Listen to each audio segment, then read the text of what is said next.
Et à présent, on va parler du disque vinyle qui est revenu à la mode depuis quelques temps et ça dure.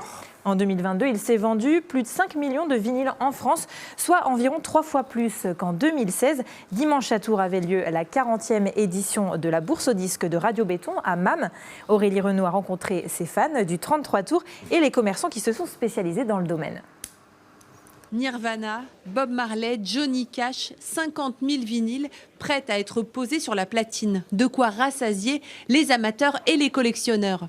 C'est un bel objet, tout simplement. Et puis ça fait rêver, ça rappelle des souvenirs. Et Vous avez combien de vinyles à la maison? je ne le dirai pas. En maquette aujourd'hui, c'est principalement les bandes originales de films et les disques de hard rock.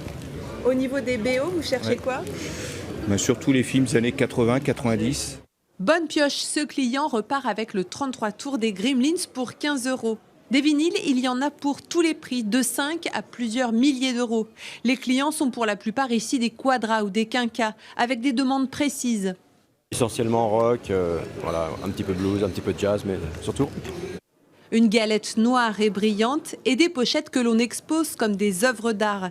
Ces dernières sont parfois pourvues de posters et de livrets. Pour les adeptes, la pochette du disque permet de construire sa culture musicale. Derrière, il y a tous les artistes, les musiciens qui sont crédités. Et donc, on va découvrir peut-être tel guitariste. Et ce guitariste-là, on va le retrouver peut-être sur un autre groupe.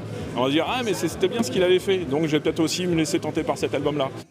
Et qui dit vinyle, dit platine. Dans cette boutique de la rue de Suède à Tours, on en vend plus d'une centaine chaque année. Les prix oscillent entre 50 et 2000 €. Vous allez avoir le mélomane qui a toujours une platine vinyle et qui a envie sans cesse d'évoluer, et dans quel cas il va racheter des platines vinyles. Mais vous avez aussi des jeunes, 15, 16, 17 ans, qui s'équipent avec la première platine vinyle, qui viennent l'acheter ici. Conseil du professionnel, ne jetez jamais votre vieille platine. Un grand dépoussiérage et un changement de diamant suffiront à lui donner une seconde vie.